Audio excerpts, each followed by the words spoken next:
Friends, पौधों से लगातार ग्रोथ और ढेरों फल फूल पाने के लिए पौधे का स्वस्थ होना बहुत ज़रूरी है। यदि पौधा इंसेक्ट फ्री, फंगस फ्री नहीं होगा तो हम प्लांट से फूल नहीं पा सकते हैं और उसकी ग्रोथ को लगातार नहीं बढ़ा सकते हैं। और पौधे को इंसेक्ट और फंगस फ्री रखने के लिए हम तरह तरह के केमिकल इंसेक्टिसाइड और फंगिसाइड का यूज़ करते हैं, जो कि तुरंत तो अपना असर दिखाते हैं लेकिन धीरे धीरे प्लांट की सॉइल को नुकसान पहुंचाते हैं और पौधा ख़राब हो जाता है। तो आज की वीडियो में मैं एक ऐसा होममेड जैविक इंसेक्टिसाइड और फंगिसाइड बनाने वाली हूं, जो हमारे घर में ही उपलब्ध चीज़ों से आसानी से तैयार हो जाता है और प्लांट पर उसका बहुत तेज़ी से असर होता है।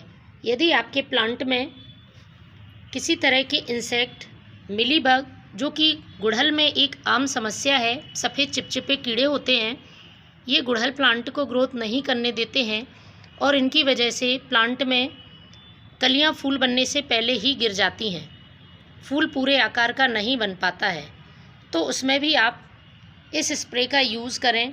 इसके साथ ही यदि फंगस है प्लांट में, विशेषकर जो गुलाब के पौधे में देखने को मिलता है, गुलाब का पौधा पूरी तरह से ख़त्म हो जाता है यदि वह फंगस के चपेट में आ जाए और एक प्लांट से दूसरे प्लांट में ये फंगस बहुत तेज़ी से फैलता है।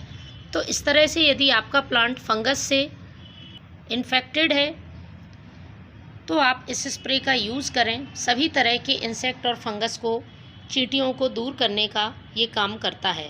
बहुत प्रभावी घरेलू नुस्खा है। इसका यदि सही तरीके से पौधे पर इस्तेमाल किया जाए तो किसी तरह का पौधे पर साइड इफ़ेक्ट नहीं होता है। सभी पौधों पर आप इसका यूज़ कर सकते हैं, चाहे वो फूलों वाले पौधे हों, सब्जियों वाले पौधे हों या फिर फ्रूटिंग प्लांट्स हों। सब्जियों वाले पौधे में भी इंसेक्ट अटैक अभी गर्मियों के मौसम में बहुत ज़्यादा होता है, उसमें फंगस लग जाता है और सब्जियों के जो फूल हैं वो झड़ने लगते हैं, तो आप उस पर भी इसका स्प्रे कर सकते हैं। तो चलिए शुरू करते हैं। 3 चीज़ों से मिलाकर मैंने ये स्प्रे तैयार किया है। स्प्रे को डालने से पहले इस बात का ध्यान रखें, जैसा कि अभी बहुत तेज़ गर्मी पड़ने लगी है दोपहर टाइम में, तो आप सुबह या शाम के समय इसका स्प्रे करें। यदि इन्फेक्टेड प्लांट है तो 15 दिन में एक बार यूज़ करें और यदि आपका प्लांट स्वस्थ है तो महीने में एक बार आप इसका यूज़ करें। प्लांट में किसी तरह के कीड़े और फंगस नहीं लगेंगे। तो मैंने लिया है ये 2 लीटर पानी। आप अपने पौधों की संख्या के हिसाब से इस स्प्रे को कम ज़्यादा तैयार कर सकते हैं। 2 लीटर पानी के लिए मैं सारी चीज़ों की आपको क्वांटिटी बताऊंगी, उसी हिसाब से आप कम ज़्यादा इस क्वांटिटी को कर लें। तो सबसे पहले यूज़ करूंगी ये खाने वाला सोडा, जिसे हम मीठा सोडा भी कहते हैं। ये बहुत अच्छा इंसेक्टिसाइड और फंगिसाइड की तरह प्लांट के लिए काम करता है। ये बेकिंग पाउडर नहीं है, इस बात का आप ध्यान रखें, लेकिन इसकी मात्रा का भी हमें ध्यान रखना है। बहुत ज़्यादा मात्रा प्लांट पर यूज़ नहीं करनी है, क्योंकि इसका नेचर एल्कलाइन होता है और यदि आप ज़्यादा मात्रा अपने प्लांट में यूज़ करते हैं तो मिट्टी का पीएच बिगड़ सकता है। इस बात का ध्यान रखें। तो 2 लीटर पानी के लिए मैंने लिया है 1 छोटा चम्मच ये बेकिंग सोडा का और इसको इस पानी में डाल देना है। इसके बाद दूसरी चीज़ इस्तेमाल करनी है आपको नीम ऑयल की। नीम ऑयल नहीं है तो आप किसी भी वेजिटेबल ऑयल का यूज़ कर सकते हैं। 4 से 5 बूंदें आपको नीम ऑयल की इसमें डाल देनी है।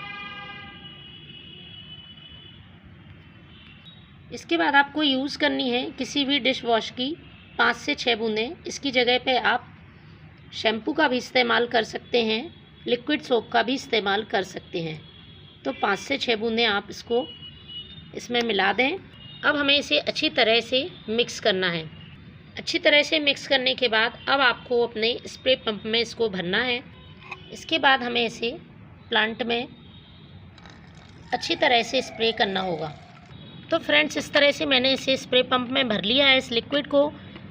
तो मैं ज़्यादा प्लांट पर यूज़ करने वाली हूँ तो मैंने बड़ा स्प्रे पंप इस्तेमाल किया है और इसमें इस लिक्विड को भर रखा है।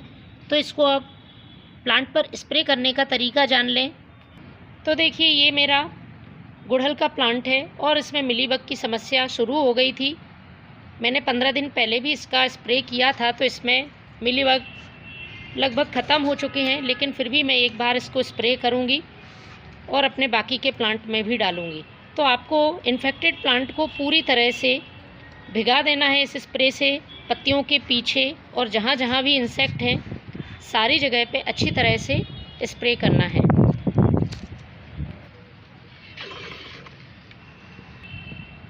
तो इस तरह से फ्रेंड्स 15 दिन में एक बार या महीने में एक बार आप इस घरेलू नुस्खे को अपने प्लांट पर ज़रूर आजमाएं। पौधा आपका गर्मी में भी हरा भरा स्वस्थ बना रहेगा और ढेरों फूल देगा। Thank you.